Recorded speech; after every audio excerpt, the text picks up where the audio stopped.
If you want to make 10K per month doing UGC, you have to watch this. What I'm bringing you today is an exclusive call within our Creator Hive Academy, only active for paid students, but I want to share this video for you guys here. This is with our private coach. Her name is Caroline. She's been doing UGC for 4+ years, has hit multiple 10K months, helped her mom retire from her career with UGC, and also helped her grandmother make full-time income with UGC. So on this call, you're going to hear about her whole story, how she got started, how she started to scale, and how she was able to hit over 10K per month doing UGC, and how she helped her mom and her grandmother do the same as well. So you're gonna watch the whole thing because there's a lot of information here. First half is gonna be her story. Second half is gonna be a Q&A where you're gonna hear real questions from our students at the Academy. So I hope you enjoy. Please go ahead and watch the whole thing, take down some notes. And yes, if you guys find any value, subscribe and like, and yeah, let's get into it. Hello. Happy Friday, guys. How are we doing?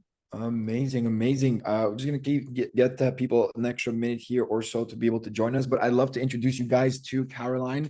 Her and I have been talking the past couple of weeks about even potentially her joining us at Creator Hive, but we're still in conversations with that. And I said, you know what? I really feel Caroline's story is really interesting, especially all the experience that you have with UGC, but also involving your mom and your grandmother as well into the UGC stuff. So yeah, I think today is going to be a really good one, guys. But yeah, Caroline, I'll pass it over to you. If you give a quick little introduction about yourself, yeah.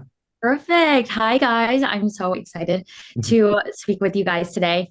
So a little bit about me. I am from Mississippi. I grew up acting, so I moved out to LA in 2021 to kind of pursue that. But if you know anything about LA and the industry, everybody's always looking for another way to make money. I feel like even not in this industry, that's what everybody's trying to do, especially right now.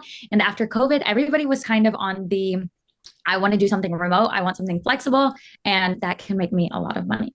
So from there, I kind of stepped into the influencer space. I was assisting influencers for a couple years.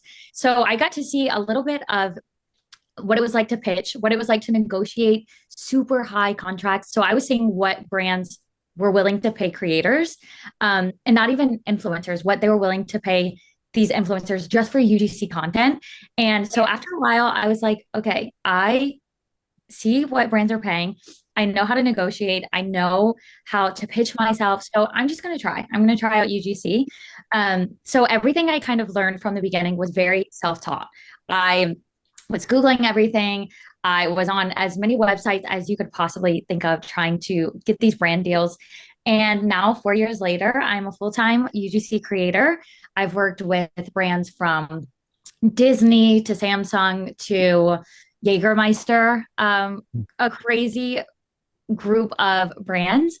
I've had 10K months. I've had a 12K month in there. It just truly has changed my life. And so much so that my friends, my family were like, okay, how did you just spend a month in Dubai? How did you spend 3 months in Europe? Like, what are you doing? And so I kind of started helping out my friends and family a little bit to where I grew it to a one-on-one coaching. Now my mom has retired from healthcare after 30 years. She makes more money doing UGC than she ever made in healthcare, which is absolutely crazy. And then my grandmother now does UGC, which is so cute. She sends me all of her sample videos. She's just kind of getting started, but my cousins are doing it. My boyfriend is now doing it. It truly has the potential to change anyone's life, and anyone can do it. And I think that's why I love speaking to people about it so much, because there's so much potential. There's so much money to be made, and this industry is only growing every single day. Amazing. And so what were some of the key things that you learned during your time, being an assistant or doing the negotiating for the influencers? I think the biggest thing, especially at the beginning, because I was kind of shy getting into it, I was like, I don't want to ask for more money. Like, what if they say no? What if they're like, no, we just don't want to work with your influencer now because you're asking for this much more money? I think that was the first thing that I had to let go of, because brands want to work with you. They want to make it work, especially if they're already in talks with you. So don't be scared. Don't be scared to pitch to the brand that you're like, oh, they're not going to want to work with me. My content isn't good enough. I'm not aesthetic enough. That was one of the first things I had to let go of, was the whole aesthetic UGC. So I think just not being afraid to just pitch to those brands, negotiate, and just go for it, because that's how I got to work with so many brands when I started doing UGC, was just pitching to all the ones that I was scared to pitch to. Mhm. Most of the time, I got a response and it was a good response. That's how I got to work with Disney, which was one of the coolest brands to work with. How did you get to work with Disney? How did that happen? Working with Disney was a cold pitch email. Okay. It was for Disney Plus, which was just I went through everything. I'm one of the firm believers, if you're gonna cold pitch, DM them, find the emails, go every avenue you can, especially if it's someone you really want to work with. You kind of just have to find all those contact emails at the bottom of websites, where it's like, contact us here. And so I DM'd them and they responded back and were like, yeah, we would love to. And that's, I don't have a crazy amount of Instagram followers. I'm not an influencer at all. It wasn't even content they wanted me to post. They just wanted to use it for their TikTok. And so that was something I had to learn very early on was just go for it. Just try. Amazing, amazing. And then through when you switched from being kind of the assistant to the influencers and negotiating on their behalf to then pitching, how was that journey of like going from zero to maybe like your first 1,000, your first couple of paid deals? Like, what was that experience like? Yeah. So it definitely helped having the experience with the influencers. But there definitely was a time where I was like, I don't know if this is gonna work. You know, I was making commission from my influencers, so it was great. And then whenever I decided to pivot to UGC, I just was like, oh, let's try. Let's try. Mhm. And then, I got those first few deals that were like 250 for a video, um, $300 deal. And then I remember the first $500 deal I got where I was like, okay, that's when I was like, this could be a thing. Mhm. This could definitely, be my source of income. And then I remember the day that I got a $5,000 deal. It was from Jägermeister. And when I tell you, it was the easiest UGC I've ever found in my life. I think the hardest part of it was finding Jägermeister bottles because, sorry, who drinks Jägermeister Mhm. in Mhm. 2026? That was the hardest part of it. And I just remember being like, this is going to change my life. But the cool thing was like none of my approach changed from when I was making $250 deals to making $5,000 deals. It just was consistency, continuing to pitch, and just learning little ways how to tweak my content that I was sending to brands. Mhm. Um, but I remember when I went from, okay, what am I doing? Mhm. And then starting to get those deals just kind of trickle in. And it truly was just consistency and continuing to cold pitch. And how did you stay, consistent through maybe some slower times or some slower months where things weren't going as you wanted them? Like, how did you Mhm. stay consistent through those times? I think just knowing the potential that there is, you see everyone's TikToks that are UGC creators that are like, oh, this was my $10,000 month. This is all the products I got for this month to shoot with. I think just knowing that this industry is growing so much and just staying consistent with that. I think that's something that I got from my acting side of things, which is like the crazy persistence of just like, go, you just have to stay focused. You have to keep going. And just watching it pay off for other people was Mhm. just so reassuring of like, okay, people are doing this, people are making money. Just you have to keep going. You're always one yes away from something changing your life, truly. Mhm. And once I started getting those bigger deals, that's when it just was like, okay, we're not stopping. We're going Mhm. to keep going because it truly was like 1 month. I went from making 250, 350, just kind of like, oh, this is cool. And then it was just like, whoa, all these deals started coming in and then it became a full-time job. Very good. And at that time, where were you getting most of your deals? I started out cold pitching just because that's what I learned with the influencers that I was working with. Because that kind of was the only way to get deals for them. So I really started out cold pitching until I got my first few for my portfolio. And then I started with Backstage. Backstage.com, I think is such a slept on Mhm. place to get brand deals. I knew that website because of acting. And then they just created a whole UGC side of their website. It's super easy to use. I also dabbled in Upwork. I know that people are like, be careful on Upwork. Definitely be careful. Um, so Backstage, Upwork, I tried Billow. Um, but truly, after I started getting these brand deals, And then when you learn how to make it a retainer client, just from like continuing to give them good footage, good work. And then once you have those retainer clients, it's like that's now your full-time job. Hmm. And so how did you turn those into retainer clients? Like what would you do? I think first, giving them content that they're happy with. You have to, you want them to want your content and see that it's doing well. So I think that involves whenever you first get a UGC client, really taking a look at what they have on their Instagram, their TikTok that really works for them. Because I think at the beginning I was like, I'm going to do what I want to do, what I think's cool. But if you kind of see what works for them, what they like, really communicate with them to find what they're looking for, so that you're giving them good content first and foremost that they like. And then after that first initial deal, just kind of staying in contact with them, working. I always say like maybe do 2 or 3 deals, and then that's when you kind of pitch like, hey, like this is really a great working relationship. It's really beneficial for the both of us. I would love to explore, maybe providing you 2 videos a month, starting with something like that. See how that goes, and then work from there. I started doing that first with a glasses company called $39 Glasses. And they had already sent me the glasses and I actually love them. I'm surprised I don't have them on. They're just like blue light glasses. And so they sent me like 3 pair and I was like, hey, I have the glasses already. I'm going on, this is before I was going to Dubai for a month.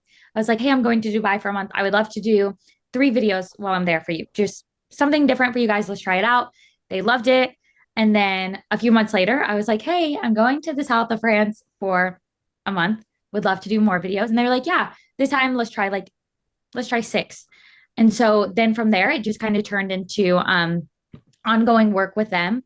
So I think it's just knowing when to upsell yourself, because that's kind of what you're doing with UGC. You're always selling yourself. You're selling your abilities to make content. So I think always knowing like when it's going well to just say, hey, because you kind of have to run yourself like a business a little bit.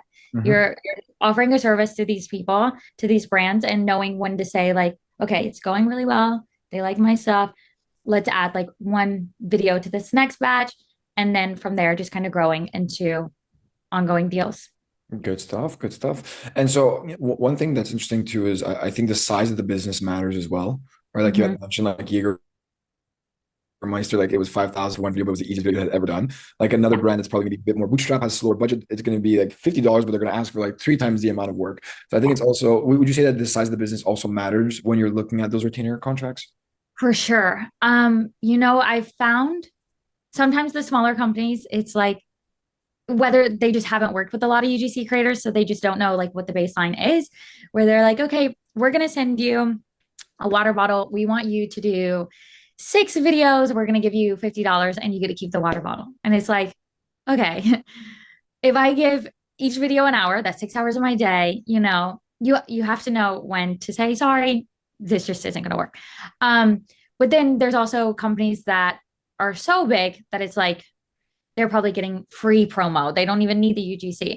So I always say the sweet spot are those like mid-size companies that are still growing, still looking for for marketing, that they're not spending, $50,000 on a commercial. That's kind of like where these brands are starting to dive into UGC. So I think I started out really going for companies that I actually use Mhm. because I was like, I know these the best. So, for example, there's this eye patch company from Target. It's Bio Republic. They have this specific eye patch called Lost Baggage. It's for traveling.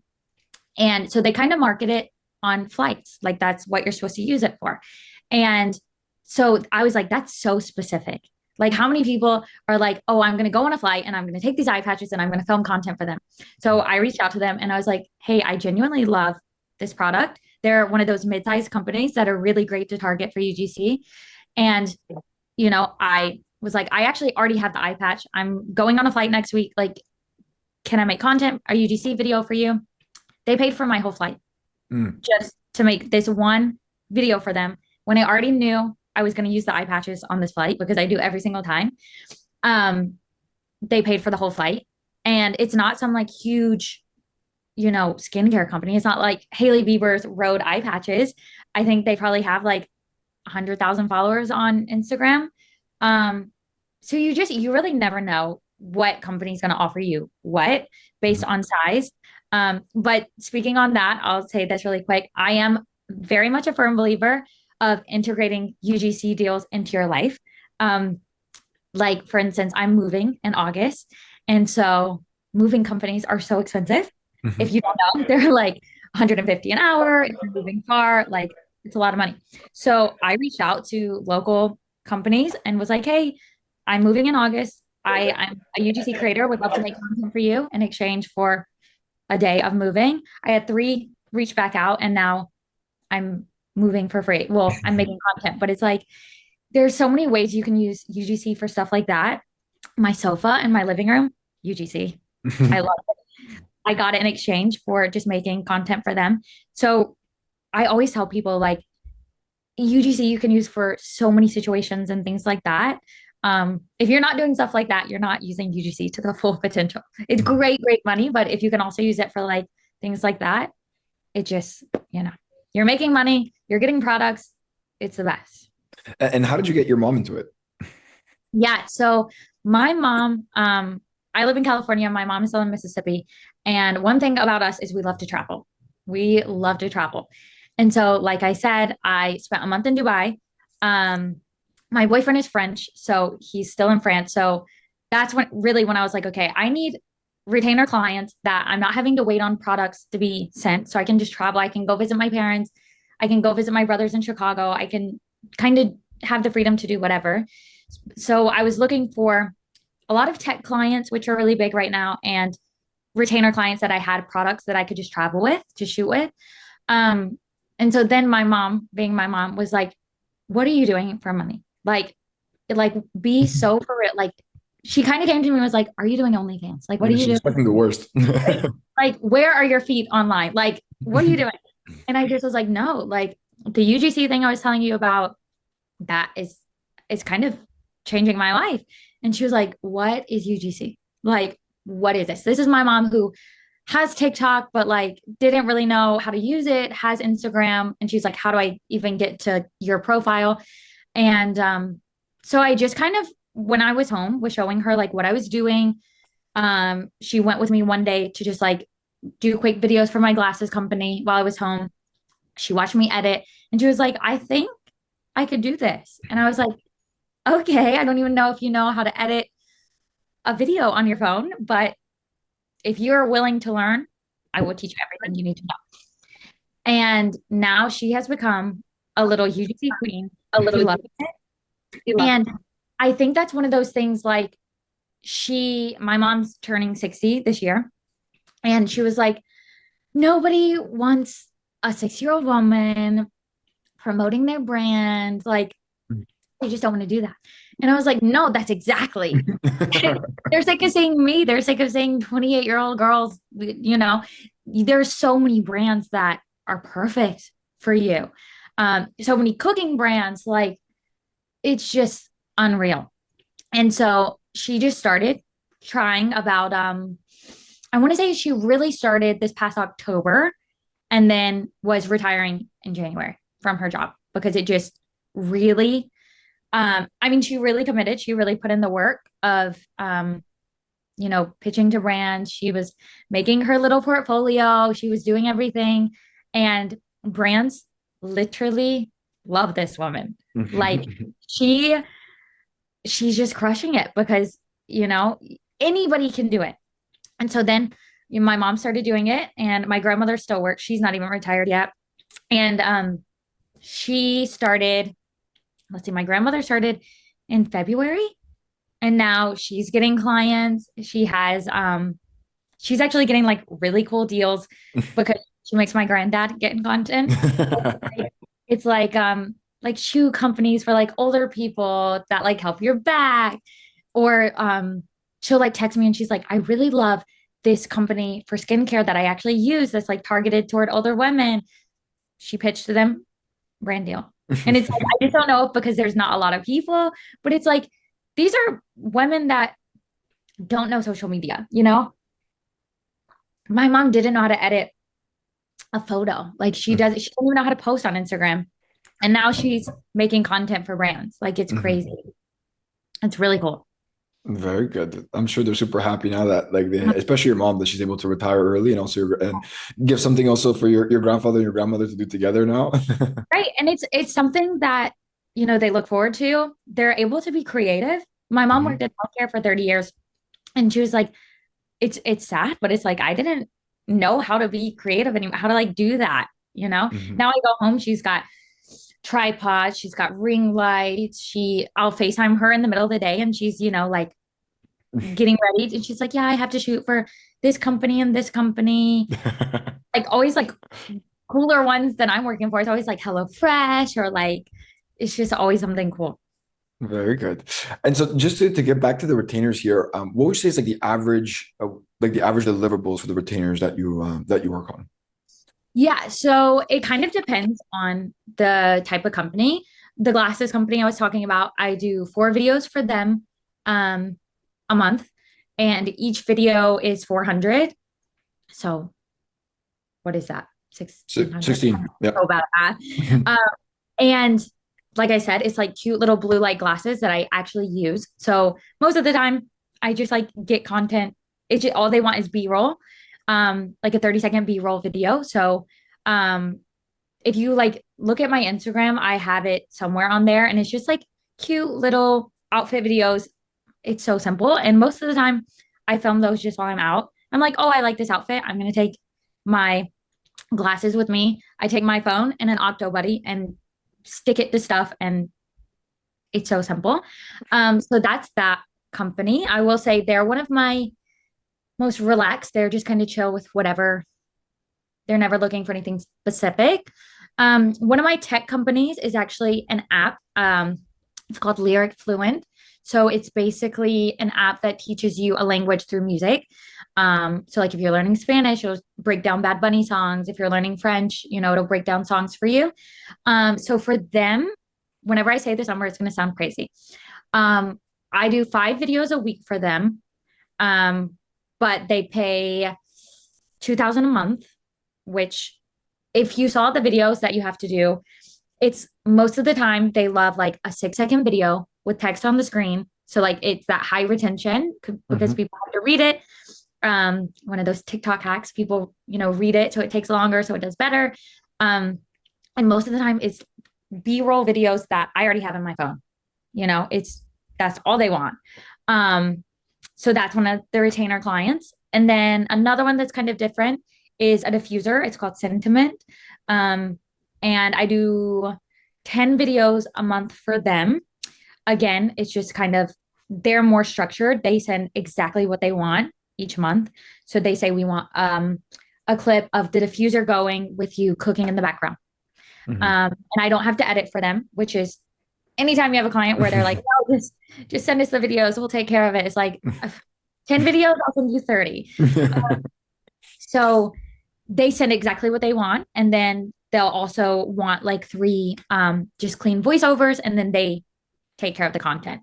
So I kind of have a wide range of retainer clients um, that kind of all are different brands, different products, and different needs.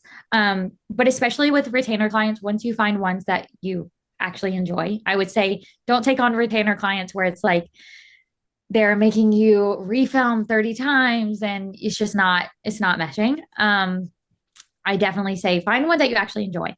Mhm. The eye patch company, anytime I'm flying, they say text us anytime you have any flight.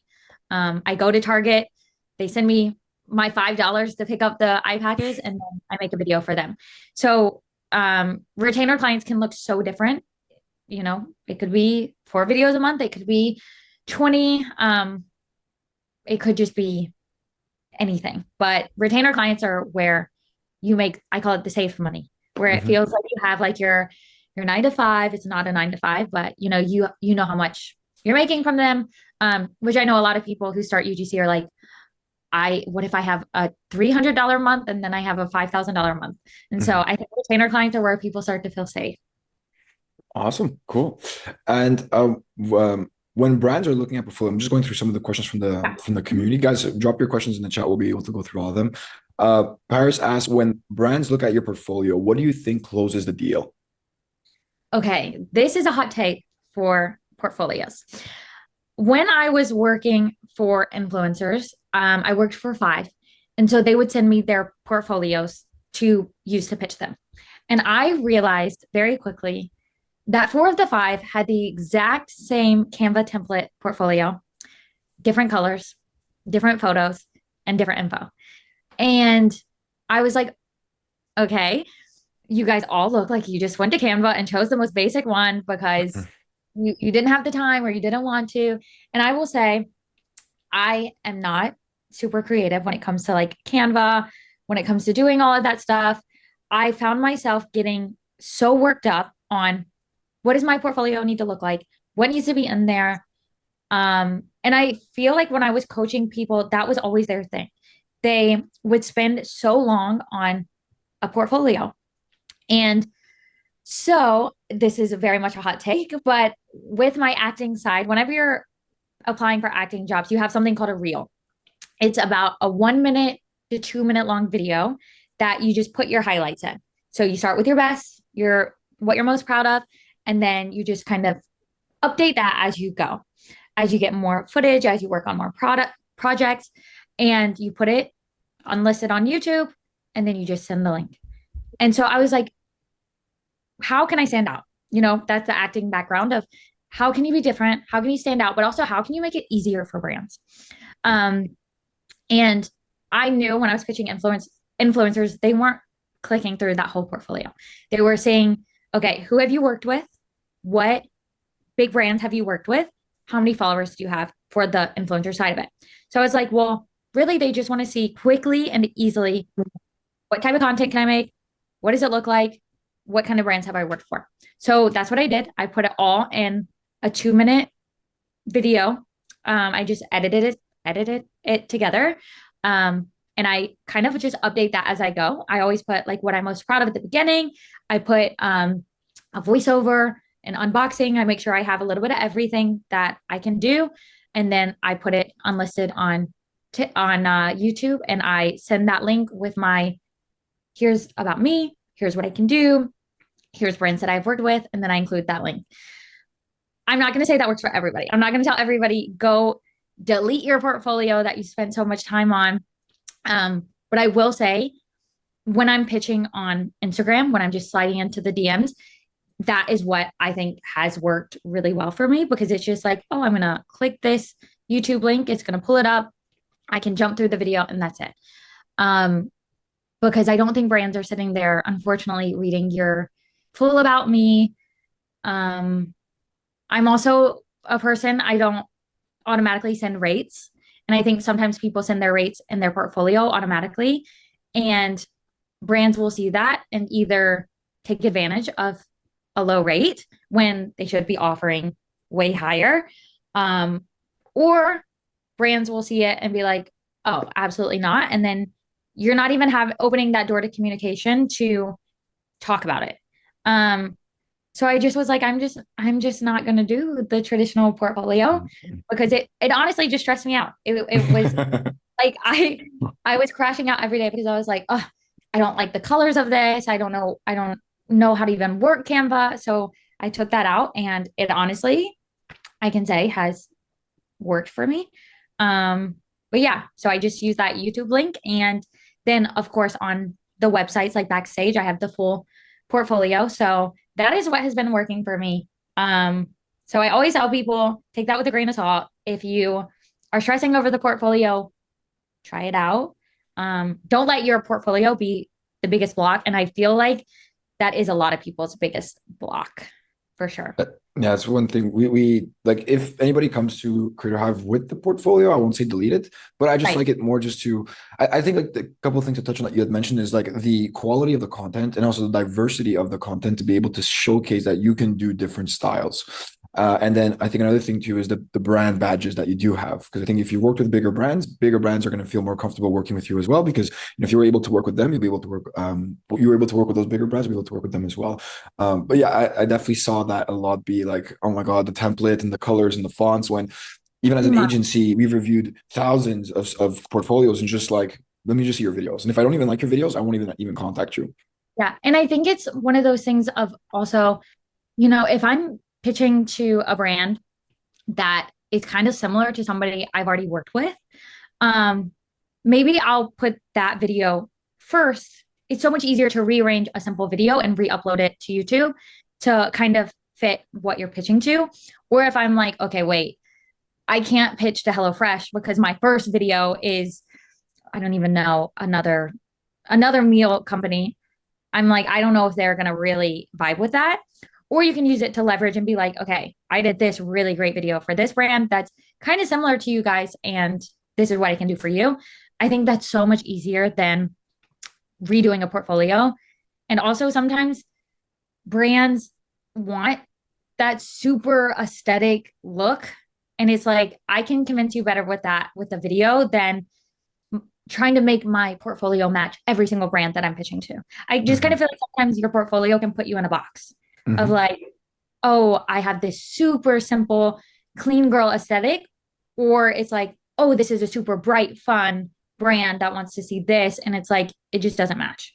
So I think a video is just easier. And that's really all they want to see. Truly, at the end of the day, they just want to see your work.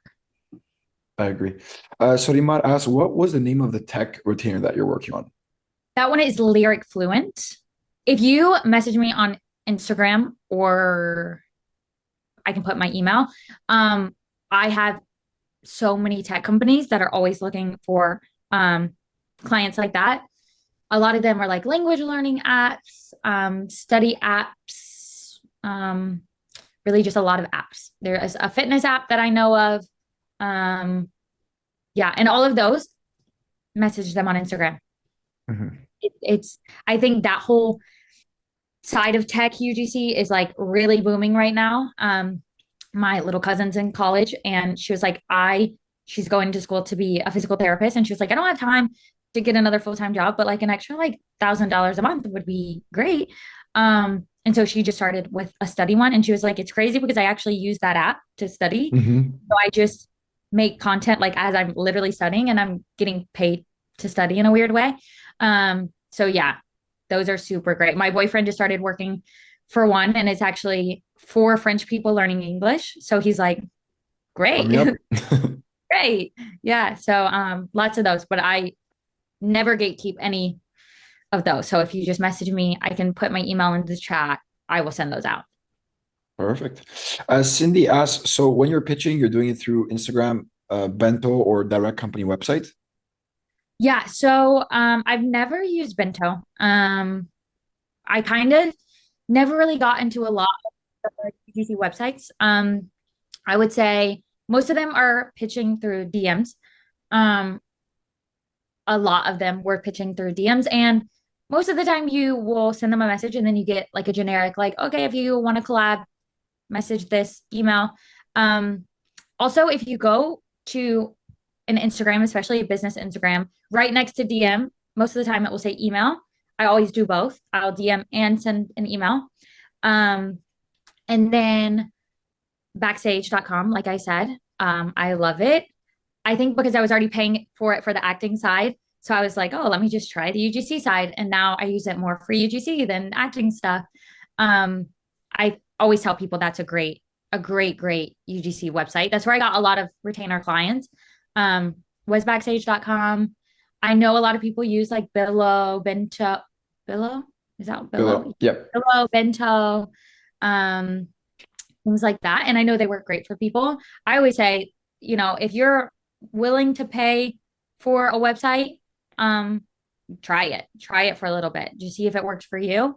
But yeah, David said backstage for the win. It is for the win. That I think it's so good. Awesome. Nicola asks, how do you keep the business side of UGC running well? What apps or system works best for you? I am very much the organization queen. I if you look at my Google Calendar, everything is color coded, everything is time blocked. And I think that's something you really have to keep up with. Especially you don't want the first time you're working with a company to like miss their deadline that they set for you. Um, so I think that's really hard at first because I was coming from a structured assisting influencers. That was kind of a structured job. But then I went into UGC where it's like, okay, every morning I pitch for 1 to 2 hours while I have my coffee, watch a show, I'll go to the gym, be pitching from my phone. I think the second you forget about pitching, that's Hmm. when you start to crumble. You can't ever be like, oh, I have retainer clients. I have, 5 clients I'm shooting for this week. You have to always stay pitching. Um, whether that's, I don't pitch in DMs anymore. I don't cold pitch anymore. I truly just use backstage. Um, it's just I continuously get deals from them. I can't recommend it enough. Um, so I have my retainer clients, but I'm always pitching on backstage because the second you stop, it's gonna crumble fast. And so I'll wake up, I'll pitch for 2 hours, do the website, chill, and then I'll film for a few hours throughout the day, however long it takes, and then edit. So you kind of have to structure it like your job. If you're not doing it full time, if it's just like a side hustle, a side income, just finding those times to still do everything is super important. And I think you have to stay organized because the last thing you want to do is forget to film for a brand. And it can get very overwhelming, when you have 5 brands that are one is still mailing you a product, one you have a Zoom call with, one you're editing for. I think just finding a system that works for that. There's a lot of cool websites and apps now where there's one, I think it's Trello, Yep. if I remember Trello, where it's like you can have lists or you can move a task over and it's like you just move things down. If you're a visual person like me, you just move everything to the column it needs to do. Super helpful. Awesome. Would you be open to sharing your your YouTube reel? Yes, yes, yes, yes. Let me, I can drop that in the chat. Let me see if I can find it. Um, does anyone have any more questions? Yep. I can multitask. I don't want anybody to sit and So watch me. for your tech retainer, how many videos do you do for them? For my tech retainer, I do 5 a week. So I do what does that come out to? 20 a month. Yeah. Yeah, 20. I told you I'm so bad You're fine. with math. Let's see if this is my real. And then do you Sorry. know any, you're fine. Do you know any design or home decor apps? Oh, let me think. I'm not sure if I know any specifically. I know Wayfair does a lot of UGC. Um, I think I know something in my home came from Wayfair for UGC. Maybe it's my rug. I know they do a lot of UGC. But I also am one of those people. I will continue um to search on Instagram because there's apps for everything. There's truly apps for everything. So even if they don't have a UGC program, you could be the reason they start one. So Yep. I'm always for just offering what you can do because a lot of these companies don't know UGC. And if you just say like, hey, look, it's basically free, a free little ad, a free commercial for you. And they love it, Mhm. because I've seen the side with especially commercial acting where brands will spend 50 to 100K on a 30-second commercial. Mhm. And when they find out that they can pay you $500 to $1,000, you're going to shoot something that's way more relatable for them, Mhm. that it's authentic. They love it. They love it. Which is why my other job, my full-time job, my acting job is taking a toll with commercials because it's true. Mhm. So many brands are, relying so much on UGC, even on casting websites. They're like, I see huge brands that are like, oh, we just want somebody to do UGC. And it's like, good thing I do both. Good thing I'm Yeah. UGC because my job would be gone. Mhm. Awesome. Next question is, what is your process of finding brands to DM? You probably never heard of some of these when you came across them. So what is your process for finding the brands to work with? Okay, I will actually in real time show you exactly what I do. So I will go to Instagram and I'll think of a brand. I'll start with Bio Republic is uh, the eye patch company that I was talking about. So I'll go to Bio Republic. Oh, I thought they had 100,000 followers. They have 9,000 followers and paid for my flight to Europe. So that just proves don't count any brands out. So I will literally go to their page. And if you're not super Instagram tech savvy, the little plus sign over on the side will pull up brands that are similar to them, have similar engagement. And then you kind of get like you're given brands that are similar to that. And so I will just start down the line, even if I don't know them, and just go brand to brand. Um, that's how you discover brands. I know some people are like, don't do that because you never use them. It's fake, but it's like, that's the game. That is the game. So sometimes when I'm like bored, when I'm in a waiting room, that's kind of what I will do. I'm going to drop the YouTube link so people can have that. Um, that's kind of what I'll do is just go through and reach out to brands. Awesome. Gigi said, how do you stay organized with your collabs and shooting schedule? Is there a specific workflow you follow to keep up with retainers versus one-off campaigns? Yeah, I think Trello, the website that I was talking about, I am pretty sure they have a free version of it. Um, it's really great, especially when I have my kind of day where for my retainer clients, for my tech one, I'll film all my videos on Monday.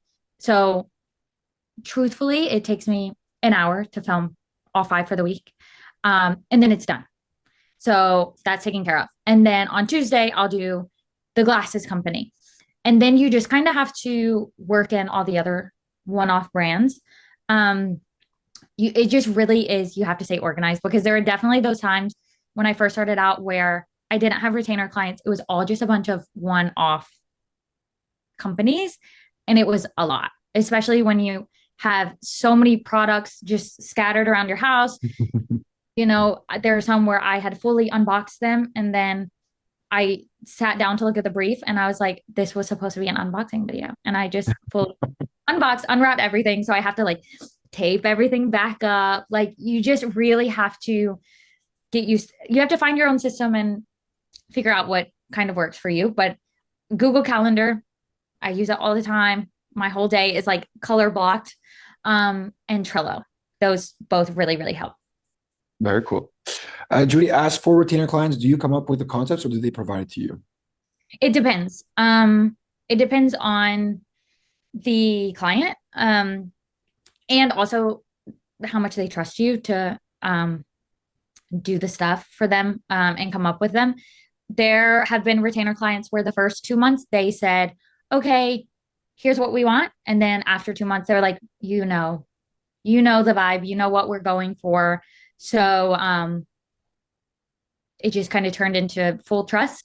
And then there are retainer clients where I've worked with them for 6 months and they still send exactly what they want. Which, it's kind of nice. It just depends what type of person you are. I'm very much the type where I would rather you say exactly what you want, just because it's more structured. And No sometimes surprises. sometimes I just want like, okay, this is the shot I need. Let's do that. But then I know that I'm that type of person. Like I like having a shot list. So sometimes even if they don't send it, I'll go through and be like, okay, this is what I'm going to do.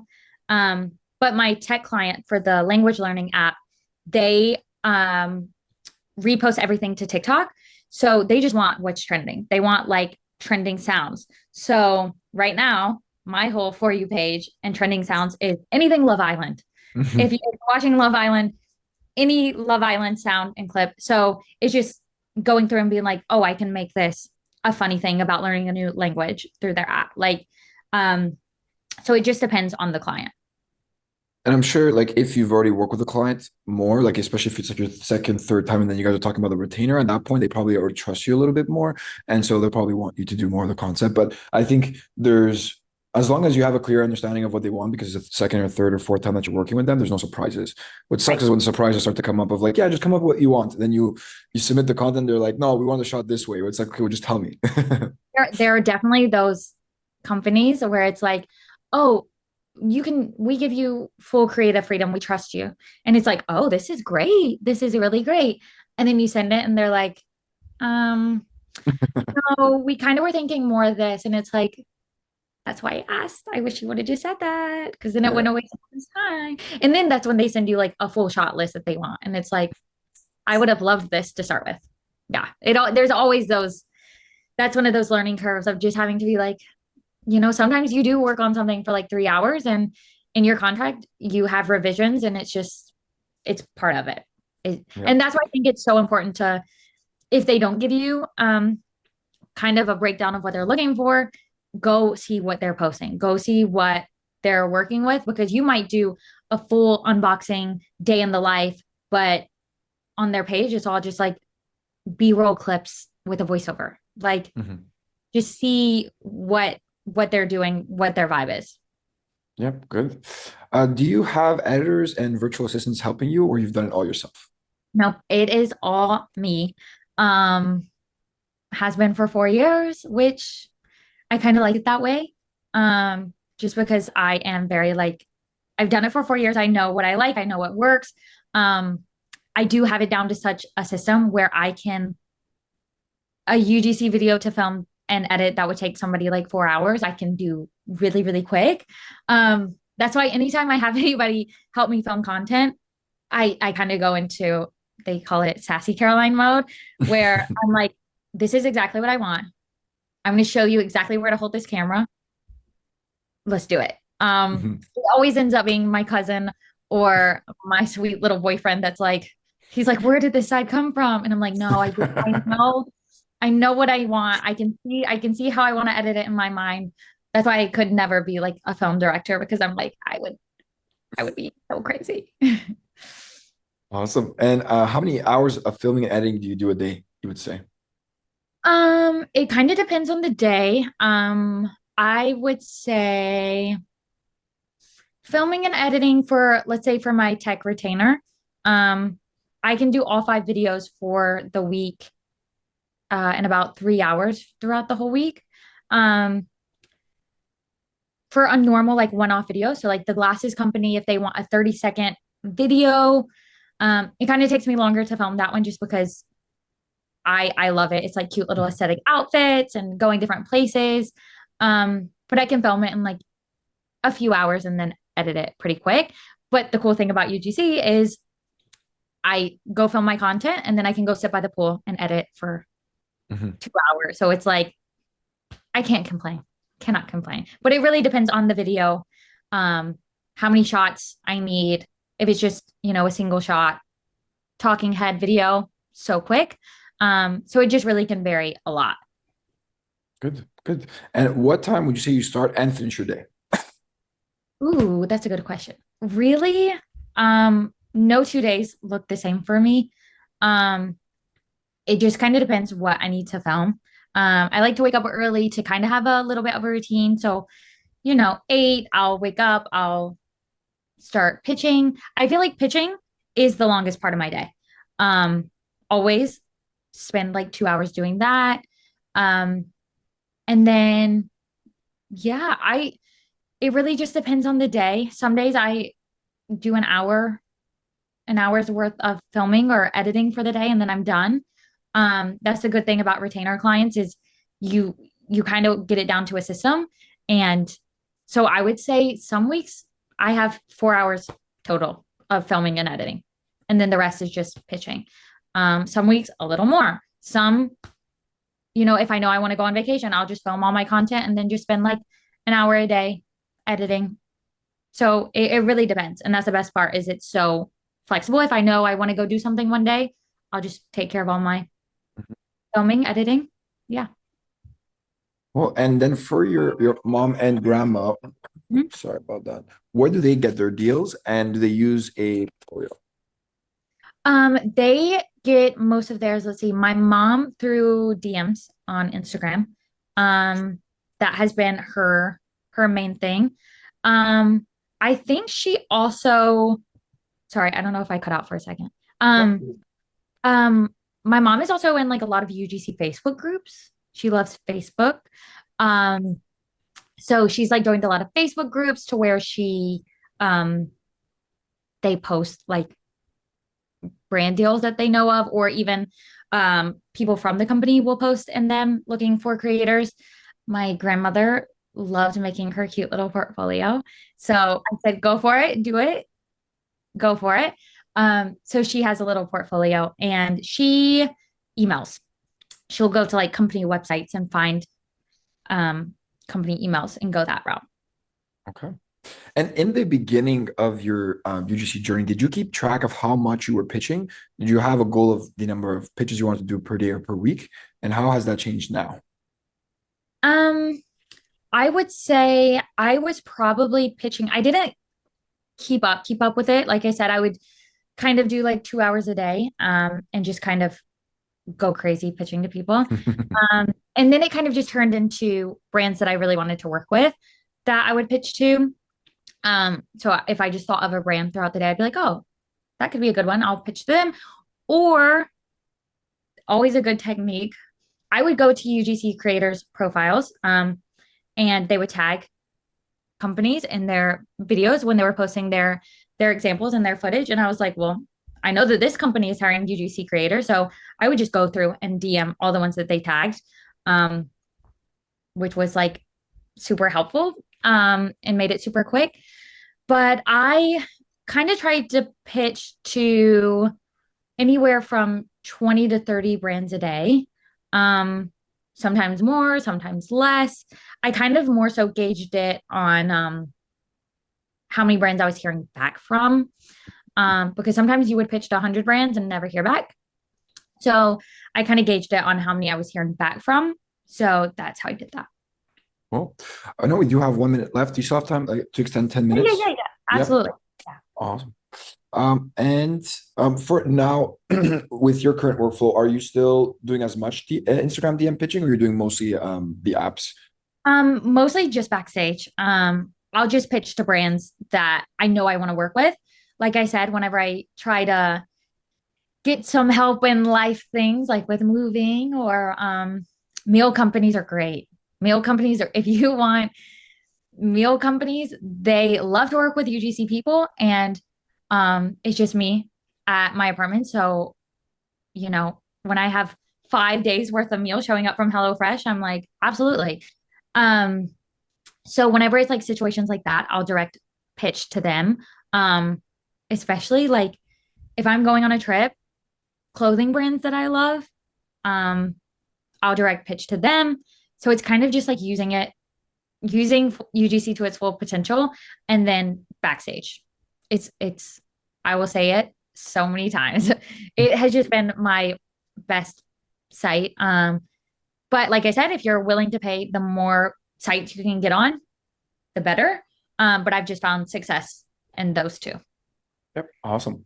And then for your tech retainer, do you have to cross post to the different platforms, or do you just submit the content you give to them? They take care of the posting. For my tech client, I just submit to them and they take care of it. I do know that with the whole apps and especially like the study apps, that is something that they like. A lot of them require that where you make like a new TikTok, Instagram, and then you just post it for them, which some people I know hate that. They are like, I don't want to have another Instagram. I don't want to do that. But that's what my cousin and my boyfriend do. And they're like, it takes 2 minutes to post it. And it's not like their responsibility to run and manage. They just post and that's it. It's not like they're having to go through and like respond to Comment. comments and follow and manage it. You're just posting the content out there. So it's almost the same as just sending it in, but you're just posting it for them. Awesome. Have you ever done any TV commercial? And if so, how have you found them? Yes. The last one I did, if you know Liquid Death, the water company, did a collaboration with Elf Cosmetics. Um, and I did one for them like 2 years ago, and then it did really well. So then they brought us back for like a sequel to the commercial. Um, that is, if you know casting networks, um, that's another UGC. So a lot of times they have UGC on there, but it is mainly acting stuff on there. Um, but acting is kind of the same thing. You're pitching yourself and your abilities, and it's kind of like pitching yourself for UGC. So I feel like my life is just pitching myself. Cool. And then uh, when a piece, okay, sorry, when a piece of content performs exceptionally well for a client, what patterns do you usually notice? Hook, call to action, B-roll. I don't know if you have any insights there. Ooh, I would say the content that does really well, I feel like, is just staying up with what's trending. Um, I think strong hooks and strong hook is definitely the best. Let me say that. Because that's what's getting people to stay on the video. Strong hook will always be the best. Um, but I also think the content that I see do well for the brands that I work with is anything that's kind of like trending. Whether that be, you have to be careful with audios because some brands don't want you to choose audio, things like that. But just staying up with trends, which gives you a good reason to scroll TikTok a lot. Anytime I'm on TikTok and people are like, "What are you doing?" I'm like, "I'm working. I'm staying up with the trends." I think just kind of staying up with what content is working. But always, always, always strong hooks will, I swear by that. It gets me. I just saw a TikTok the other day where the hook was like something absolutely crazy. And I was like, I know I didn't just hear that. And so then I watched the video and I was like, it got me. It was a UGC video and I was like, it got me because that hook was crazy. I mean, you have to be careful what brands you do that for, but especially like funny, I have a guy friend who works with the brand Manscaped. Yep. Just like men's grooming. They have all different types of products, but they love crazy outside the box things. And so anytime he sends me UGC videos, I'm like, I would watch it because how you just started this video, I would watch it. But like you just have to know the client for sure. Awesome. And then do you DM brands immediately when you discover them, or do you wait a day or two to and like their posts? Oh, I am for sure like the clingy stalker girl that wants to date the brand because I will DM them immediately. Because brands don't care. They're not like, "Oh, she hasn't followed us. She's only followed us for a day and DM'd us." Like, it's okay. I promise. It's okay. They want to work with people just as much. Like they have people specifically for this that are looking for people to work with. So if you're DMing them and giving them the content, if you're like, "Hey, I'm a great fit for you," it cuts out their work. They're like, "Oh yeah, great. This was easy." They love it. Awesome. Do you ever experience burnout? How do you keep up your energy and excitement for UGC? For sure. Burnout happens for sure. Um, Especially, when I'm doing the retainer clients and I feel like I'm doing the same thing for 5 days in a row. But I think just reminding myself like this job, it has so much potential to make so much money.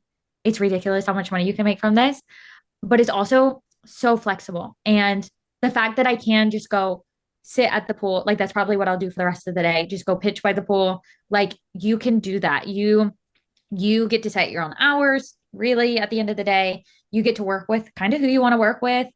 You're getting so much free product. Like my friends always love coming to my house because I'm like, go through the UGC cabinet. It's always the products like I don't need anymore. And I'm like, please take skincare. Please take all of this stuff. Like, take it. So it's just like you have to remind yourself that at the end of the day, I always say it's the best job. And I think it is. Like there's nothing else I would want to do. Awesome. And guys, I also shared her Instagram in the chat. So if you guys want to go and give her a follow. And We have feel two more. free to message if you have more questions. I love it. Awesome. We got two more questions here. What is your DM process? Do you start asking who to email or just ask if they do UGC? I just send something short and sweet, where it's like, hi, my name's Caroline. I'm a UGC creator based in LA. I've been working with brands for 4 years. Kind of the type of content I do, like I can do unboxing. You kind of gear it to what the brand is. So if it's like a makeup brand, like day in the life, get ready with me videos, I would love to work with you. Short, sweet, simple. I kind of have a template in my notes that I'll follow it and then I'll kind of tweak it. I like to make it a little personal to each brand, especially if it's a brand I know. I'll be like, I actually love this product you have, or, things like that. Because I think if you're just copying and pasting, they can tell. So if you just kind of make it personable, but keep it short and sweet, you don't need to send like, I think sometimes sending like 2 paragraphs is kind of overwhelming. I think mine is quite literally like 3, 4 sentences. And then I'll send the YouTube link with it. And then that's it. Yeah, because they're probably going to scan it. They're going to take a look at your profile. They're going to take the link that you sent, and then they're going to make a decision if they want to, if they're interested or not, right? Exactly. Exactly. So it doesn't have to be anything super long and crazy, because at the end of the day, they're probably not reading all of it. Yeah. And you keep track of the ones you've pitched as you don't actually pitch them again too soon? With DMs, the good thing is that you can see because that does happen. I'll click on a brand to DM them and I'm like, oh, I DM'd them a month ago. Let me go back. But other than that, not really. I think that's kind of adding more work. Because at the end of the day, they're getting so many pitches. Like if you accidentally send them 2 months apart, like don't freak out, don't panic, don't be like, oh no. It's fine. But it's also good. Like there's so many brands I'll see that I messaged them like 6 months ago, and then I'll send them something a little different and then they'll respond. So it's like sometimes they just missed it. Sometimes they'll ghost you. Sometimes they just won't respond. You can't be afraid to message them, and you can't be afraid for them to not respond or anything like that. Oh, I saw And somebody said she doesn't yeah. post, that's another thing. I don't have a UGC page. I don't post my examples. If you look at my page, you'd probably be like, she doesn't even do this, which, I've tried having a UGC page. But I kind of again felt like I was running into the issue of my content would look one way for one brand and then would look a different way for another brand, just because I like to work with so many different types of brands. So I was like, I don't want to put myself in a box with my content. And the whole point of UGC is they want real people, right? They don't want it to feel like it's overly produced. They don't want it to feel like you're a robot making content. So I just found like being myself, being a real human and letting brands see that worked for me. Especially whenever I just sent them that YouTube link. Great. I know people who have Instagrams that are just their UGC work, and it works great for them. It works. They have so many followers, but then I also have friends who have UGC pages and they're like, okay, I have 20 followers and I feel like that's like becoming a thing for me. It feels like I'm having to, one, pitch to brands. I'm having to film content. Now I'm running a whole new Instagram that I'm trying to grow to make it look like I'm a successful UGC person. And it's like, why make it feel like you have another job? You know, if it works for you having a UGC Instagram, keep doing it. Great. For me, I felt like I had another Instagram I needed to grow and manage and take care of. And it felt like another job. Same thing with the portfolio. It was stressing me out. So I said, no, I'd rather them see I'm a real human. I'm a real person with real hobbies, real friends, real travels. And that has worked for me. Awesome. Cool. Any final words you would leave the people here with today? Yeah, I think my biggest thing, if you haven't noticed, is don't overthink it. Don't overstress UGC, because then at that point, open a production company and start making huge produced commercials for companies, because that's not it. Don't look at TikToks where it looks like it's a huge produced skincare commercial and think that that's UGC, because I did that and I was like, oh, I can't do this. I can't do this. Don't let that affect you. Don't wait until you have a super aesthetic home to get started. I know that's a lot of people. I used to live with 3 guys. It looked like I lived in a fraternity house when I started UGC. Like it was terrible. I wish you could see it was not aesthetic at all. And that's where I started. So it's don't wait to get started. Don't limit yourself. Just literally start today, start where you're at, and it's the best. Amazing. Awesome. Well, Caroline, it's been an absolute pleasure. Did you guys get value today? Put a yes in the chat if you guys got value today. Here, I'll put my email as well in the chat just in case there's any. There's that. Awesome. Oh, you guys are so nice. That was super fun. If you can't tell, I'm so passionate about it and could talk about it all day. Amazing. Well, Caroline, thank you so much for coming in. And yes, guys, a lot of value was shared here today, but like she said, don't overthink it and pitch. The brands need to know that you guys exist and that you guys create content. And like she said, they're looking for people every single day, week, month, and they're looking for people that create really good content to pay them. But yes, Caroline, thank you again. Guys, have an amazing Friday and a great weekend. Yeah, thank you guys. Good luck with everything. Bye. Bye, guys.